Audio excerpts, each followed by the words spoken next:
OpenClaw is getting hyped like crazy right now, with over 170,000 GitHub stars, 2 million visitors in a week.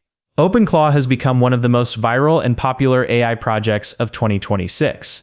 And honestly, I totally get it, because this isn't just another AI chatbot that talks back. OpenClaw, which used to be called Clawdbot, is one of the first tools that genuinely works like an autonomous agent, meaning it can operate a computer the way a real assistant would. So instead of only generating text, OpenClaw can actually take actions for you. It can run commands, open and navigate websites, manage and organize files, and even click through apps to finish tasks from start to finish. And what really makes it feel next level is that you don't have to babysit every single step. You give it a goal, and it can chain multiple actions together without you constantly reprompting it. That means it can check emails, draft replies, clean up folders, run scripts, and handle workflows that would normally steal hours from your day. So the real upgrade is simple. This isn't a chat buddy. This is more like a real virtual assistant with hands on the keyboard and mouse. But with that power comes one big caution.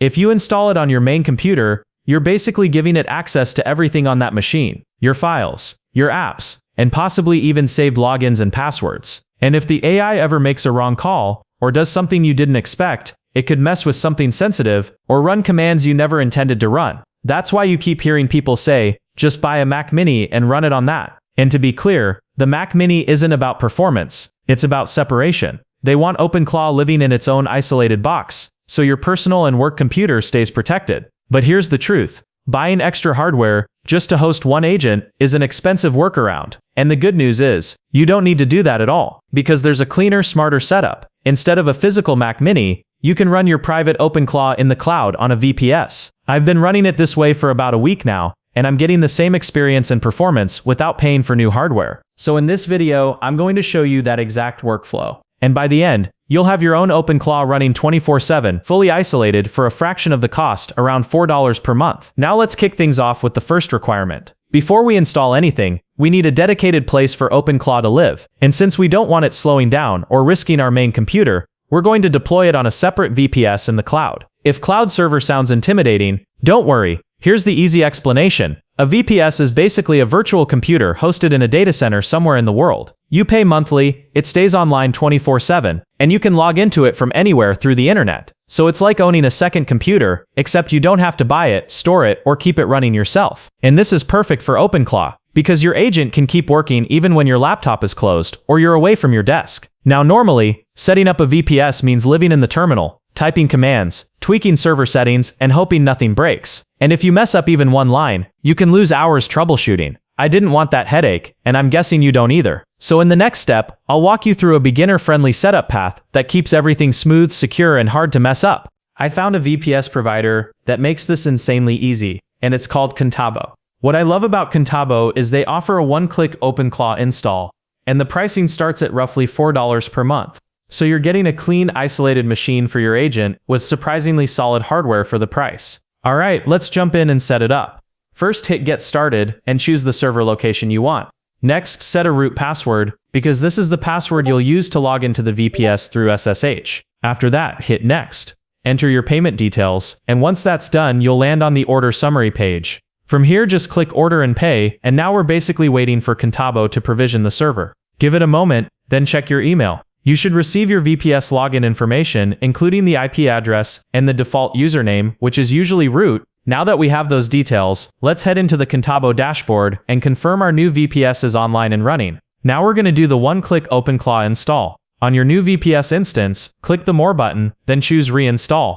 This part is important because we're reinstalling the VPS with OpenClaw preloaded as an application. Next, switch to Application Installation and select OpenClaw from the app list. Then set a new password for VPS access again, so you can log in cleanly after the reinstall finishes. Now click Install, and when it asks again, click Install one more time to confirm. At this point, Contabo will reinstall your VPS, automatically pull down OpenClaw, and finish the installation for you in the background. So now we just wait about 5 minutes, then we'll log in and verify everything is working.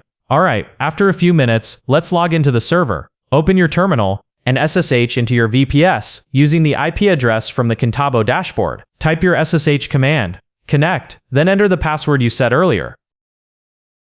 Once you're inside the VPS, here's what you might notice. Sometimes OpenClaw doesn't automatically launch the onboarding setup on first login, and if you don't see the configuration pop up right away, no worries. We can manually trigger it. Just run OpenClaw onboard, then press enter. Now we're going to configure the brain of OpenClaw. OpenClaw works by connecting to an LLM provider. So when you send a message, OpenClaw refines that request using its own internal master prompt, then sends it to the model to decide what actions to take. So in this screen, you can choose whichever provider you prefer. In my case, I already have an OpenAI API key, so I'm selecting OpenAI as my provider. I'll open the OpenAI website, copy my API key, and paste it into the setup.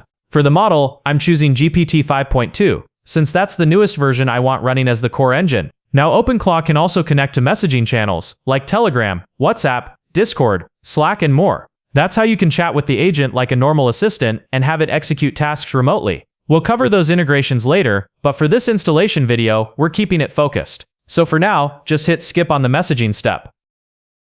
Next, you'll see something about skills, and this is a super important concept. Skills are basically modular add-ons. They can be third-party modules or custom instruction plus code packages you build yourself. And these skills extend what your self-hosted agent can do, like browser automation, file operations, API calls, image generation, and even specialized workflows like crypto management. The big idea is simple. Instead of writing code each time, you send one short message to OpenClaw, and the skill handles the complex actions behind the scenes. But again, since today is purely installation, we're going to skip skills for now. So press space key on the keyboard to select skip, and let OpenClaw finish provisioning with your configuration.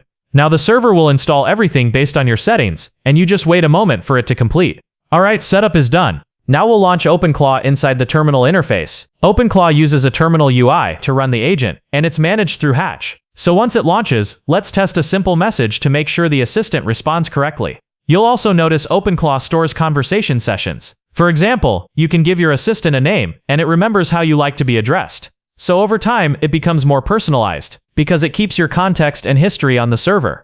Now here's the next challenge. We didn't connect Telegram or WhatsApp yet, and OpenClaw doesn't expose a public web interface by default. Instead, the OpenClaw control UI runs locally on the server, usually on localhost port 18789, and localhost means it only listens inside the VPS itself, not on the public internet. This is intentional, because it's way more secure, so if you try to open it directly from your laptop browser, it won't load.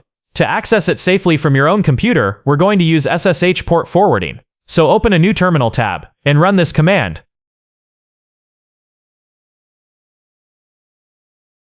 Then keep that terminal window open, because the moment you close this SSH session, the control UI tunnel shuts off. What this command is doing is simple. It opens port 18789 on your local machine and forwards anything sent there into the VPS's own localhost port 18789 where OpenClaw is running. So now on your computer, you can open your browser and go to 18789, and it should route straight into your VPS dashboard securely. Now if you see an unauthorized error, that's a common first-time issue. And the fix is straightforward. Go back to your VPS terminal, press Ctrl+C to stop the current UI session, then run the dashboard command again. This time, OpenClaw will output a dashboard URL that includes a token. Copy that full URL, including the token, and paste it into your browser. And once you do that, the unauthorized issue should disappear. Now you're in. You'll see your conversation history stored inside the dashboard, which means everything you've said to OpenClaw is saved on your VPS. And that's what makes this feel like a real assistant with memory. You can explore configuration tabs, check installed skills, review sessions, and even chat directly inside the control UI. And best of all, everything stays synced to your own VPS. So you're not relying on random hardware, you're not exposing it publicly, and you're keeping it isolated on a fresh server built for this exact purpose. And that's the full foundation. Now that OpenClaw is installed and running securely on your VPS, we're ready for the next step, connecting messaging channels and installing the best skills for real workflows.